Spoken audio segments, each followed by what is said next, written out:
အားလုံးကမင်္ဂလာပါဒီနေ့ထိုင်းစာဆရာလာတင်ပေးကြမယ်နော်အားလုံးသေချာနားထောင်မယ်နော်ပထမဆုံးနော်မတွေ့ရတာကြာပြီထိုင်းလိုไม่ได้เจอนานแล้วไม่ได้เจอนานแล้วไม่ได้เจอนานแล้วပြောကြည့်မယ်ไม่ได้เจอนานแล้วမတွေ့ရတာကြာပြီနောက်ထပ်တစ်မျိုးပြောလို့ရတယ်နော်ไม่ได้เจอกันนานแล้วဒီနေရာမှာဒီနားမှာကไม่ได้เจอนานแล้วတွေ့ရတာကြာပြီနောက်ထပ်တစ်မျိုးလည်းပြောလိုက်ไม่ได้เจอกันนานแล้วปีนี้มีละเป็นยังไงบ้างเป็นยังไงบ้างဘယ်လိုနေသေးလဲမတွေ့ရတာကြာပြီသူခန့်နေကောင်းလားမကောင်းဘူးလားမသိဘူးဟုတ်လားမေးလိုက်ไม่ได้เจอกันนานแล้วเป็นยังไงบ้างမတွေ့ရတာကြာပြီဘယ်လိုနေသေးလဲဒီလိုမျိုးเนาะเราပြောကြည့်မယ်ไม่ได้เจอกันนานแล้วเป็นยังไงบ้างครับเป็นยังไงบ้างคะဒီလိုမျိုးเนาะโอเคဆက်သွားမယ်เธอมากับใครเธอมากับใครเธอဆိုတာမင်းနင်လဲရတယ်มาลาတယ်กับใครဘယ်သူနဲ့มากับใครဘယ်သူနဲ့လာတာလဲเธอมากับใครမင်းဘယ်သူနဲ့လာတာလဲဥပမာသူငယ်ချင်းလာတယ်ဒါမဲ့ယောက်ျားလေးတယောက်ရှိတယ်သူကမတွေ့ဘူးဟုတ်လားသူငယ်ချင်းကိုမေးလိုက်เธอมากับใครမင်းဘယ်သူနဲ့လာတာလဲပြီးရင်သူငယ်ချင်းလာဖြစ်တယ်มากับเพื่อนมากับเพื่อนมากับเพื่อนครับသူငယ်ချင်းနဲ့လာတာဗျာมากับเพื่อนค่ะมากับเพื่อนဒီလိုမျိုးเนาะဆက်သွားမယ်พูดกับใครอยู่พูดกับใครอยู่ဘယ်သူနဲ့ပြောနေလဲพูดกับใครอยู่ဘယ်သူနဲ့ပြောလဲဥပမာသူငယ်ချင်းဖောက်စကားပြောနေတယ်သူဘယ်သူနဲ့ပြောတယ်မသိဘူးဟုတ်လားမေးလိုက်เธอพูดกับใครอยู่မင်းဘယ်သူနဲ့ပြောနေလဲပြီးရင်သူငယ်ချင်းဖြစ်တယ်พูดกับแม่อยู่พูดกับแม่อยู่အမေနဲ့ပြောနေတယ်အမေနဲ့စကားပြောနေတယ်ပြောလိုက်ဖြစ်လိုက်พูดกับแม่อยู่พูดกับแม่อยู่ဆက်သွားမယ်နော်จะไปกับใครจะไปกับใครဘယ်သူနဲ့သွားမလဲဥပမာအားလောကပင်လယ်သွားတယ်ဟုတ်လားအမေကိုသွားပြောတယ်แม่ผมจะไปทะเลแม่လာတယ်เธอจะไปกับใครမင်းဘယ်သူနဲ့သွားมาလဲပြီးရင်เราအမေကိုဖြေလိုက်จะไปกับพี่สาวจะไปกับพี่สาวอาม่าနဲ့သွားမယ်จะไปกับพี่สาวဒီလိုမျိုးเนาะဆက်သွားမယ်จะไปด้วยกันไหมจะไปด้วยกันไหมတူတူသွားမလားအမေကိုမေးလိုက်แม่จะไปด้วยกันไหมအမေတူတူသွားမလားအမေပြန်ဖြေတယ်ไม่ไปแล้วไม่ไปแล้วမသွားတော့ဘူးไม่ไปแล้วမသွားတော့ဘူးဒီလိုမျိုးเนาะဆက်သွားမယ်รอแป๊บนึงคณะเศร้ารอแป๊บนึงก็ไม่ได้หรอรอแป๊บนึงก็ไม่ได้หรอคณะเลเศร้าโลกแลมมายาปูลารอแป๊บนึงก็ไม่ได้เหรออ้วมาตัวเนี้ยชิมไม่ได้เท่าไหร่อ้วมาปีแรกตูตัวมาลาปีนี้เรากล้ามาผีดีเท่าไหร่คณะเศร้ารอแป๊บนึงได้ไหมဒီတလောက်ကသူငယ်ချင်းစောက်လို့မရဘူးဘာလို့သူငယ်ချင်းကအချိန်မစီတော့ဘူးဟုတ်လားไม่มีเวลาဆိုတာအချိန်မစီဘူးไม่มีเวลาသူငယ်ချင်းကိုပြန်ဖြေလိုက်ပြန်ပြောလိုက်รอแป๊บนึงก็ไม่ได้หรอခဏလေးစောက်လို့လည်းမရဘူးလားဒီလိုမျိုးပြောလို့ရတယ်เนาะဆက်သွားမယ်รอไม่ได้သူငယ်ချင်းဖြေတယ်รอไม่ได้ฉันต้องไปแล้วငါသွားရတော့မယ်รอไม่ได้เศร้าลงไม่ยากบูฉันต้องไปแล้วฉันต้องไปแล้วนะตัวยาดอเมสตัวเมไม่ไปด้วยกันแล้วหรอไม่ไปด้วยกันแล้วหรออะตูมาตัวดอปูลาไม่ไปด้วยกันแล้วหรอมาตัวดูဒီစကလောက်ဘယ်လိုမျိုးတောက်ဘယ်လိုမျိုးမေးမလဲနော်ဥပမာသူငယ်ချင်းနဲ့မေးတယ်ဟာလားအားလုံးသူငယ်ချင်းမေးတယ်ပင်လေအတူတွားမလားပင်သူငယ်ချင်းပြန်ဖြေတယ်တွားမယ်ဒါမဲ့နောက်ထပ်တစ်နေ့နောက်ထပ်တစ်နေ့နော်သူငယ်ချင်းကိုပြန်မေးတယ်မတွားတော့ဘူးหรอအတူမတွားတော့ဘူးလားသူငယ်ချင်းပြန်ဖြေတယ်ไม่ไปแล้วမတွားတော့ဘူးဒီလိုမျိုးနော်သူကမတွားတော့ဘူး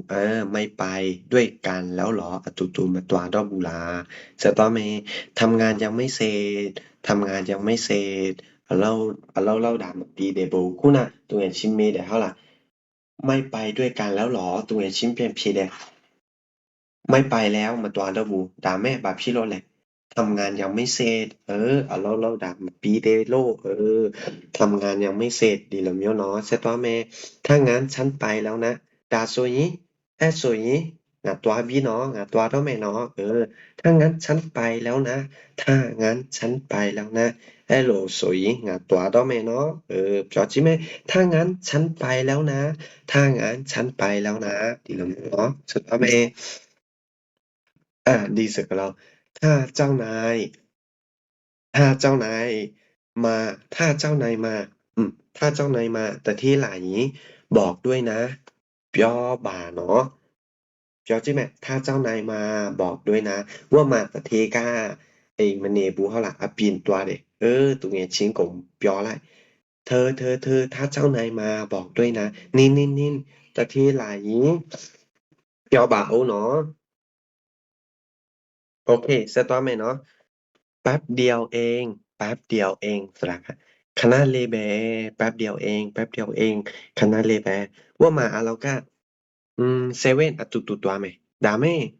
ไอตาตัวชินเนี่ยตัวเนี่ยชินกบจอได้แป๊บเดียวเองขอเข้าห้องน้ำก่อนแป๊บเดียวเองไอตาวิแม่คณะเลแบ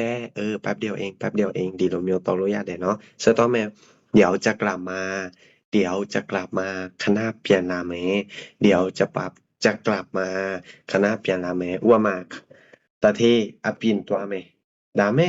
คณะเปลี่ยนลาแมเดี๋ยวจะกลับมาเดี๋ยวจะกลับมาตูก้ามันเนี่ยเพียงก้าลามาลาปีเน่ก้าลามาลามันตีบัวละดาเมตุตะเทโกเมละเจ้านายจะกลับจะกลับกี่โมงจะกลับวันไหนแปลใช้เปลี่ยนมาแลปีตะเทครับเปลี่ยนผิดเลย เดี๋ยวจะกลับมาคณะเปลี่ยนราเมเสร็จตัวแม่เจ้านายเรียกเจ้านายเรียกแต่ที่คอแด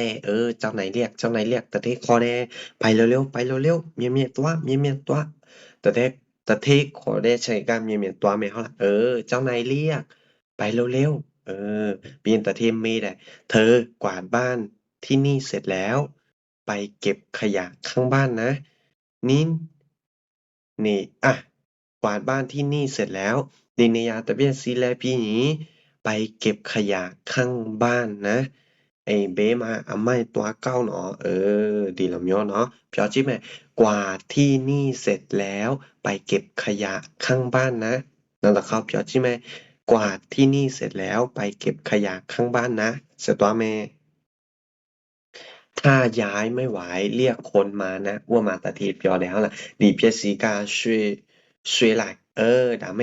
里邊時間哎呀累的ตะที表เลยถ้าย้ายไม่ไหวเรียกคนมาช่วยนะอ้วนมาเราทำไม่เคลพี่เดียวละเราอามาซิบุตะที表เลยถ้าย้ายไม่ไหวเรียกคนมาช่วยนะสุดาก็ช่วยร่วมมันไหนรู้พ่อรู้ขอลาเนาะถ้าย้ายไม่ไหว เรียกคนมาช่วยนะทีละမျိုးเนาะสตวเมฉันจะออกไปข้างนอกตะทีอาเรากูเปียวเลยฉันจะออกไปข้างนอกงาอาปีนโกถ้วยตัวเมฉันจะออกไปข้างนอกนะงาอาปีนโกถ้วยตัวเมสตวเมจะนานหน่อยนะจะนานหน่อยนะเนเน่จ่าเมเนาะตะทีอาปีนถ้วยอย่างนี้เนเน่จ่าเมเนาะตะทีเปียวเลย จะนานหน่อยนะจะนานหน่อยนะดีแล้วเนาะสตอเมฉันจะกลับมาประมาณ6โมงเย็นฉันจะกลับมา6โมงเย็นว่ามาเราตะเทเมนะครับเจ้านายจะกลับมากี่โมงตะเทเบะใช่เปียมาแลเปลี่ยนตะเทก็คุณนายเปียมาลาเช่านายย่านี่เปียมาลามาตีบุหละแต่แม่ตะเทก็พีลาเดฉันจะกลับมาประมาณ6โมงเย็นแค่แม่นย่านี่เช่านายเล่างาเปลี่ยนละเมดิลมโยเนาะสตาเมทำงานให้เสร็จนะแต่ทีบจอเด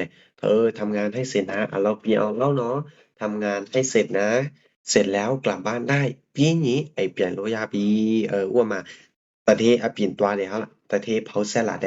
เธอทำงานให้เสร็จนะเราเปลี่ยนแล้วเนาะถ้าเสร็จแล้วกลับบ้านได้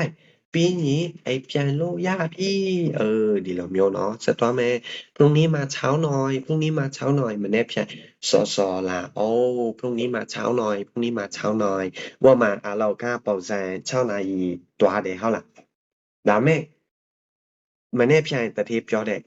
งานนายล่ะเนาะ พรุ่งนี้มาเช้าหน่อยนะเหมือนเนี่ยเพียงสอลาเอาใช่ปะไหมพรุ่งนี้เจอกันนะเหมือนเนี่ยเพียงด้วยจ้าไหมพรุ่งนี้มาเช้าหน่อยพรุ่งนี้เจอกันนะเหมือนเนี่ยเพียงด้วยจ้าไหมเนาะดีละမျိုးเนาะพรุ่งนี้เจอกันนะเหมือนเนี่ยเพียงด้วยจ้าไหมโอเคเราเดี๋ยวทีวีเนาะโอเคดาก้าอติมันตื่นเต้นเนาะโอเคเราการเจสุเต็มบาเลยครับเนี่ย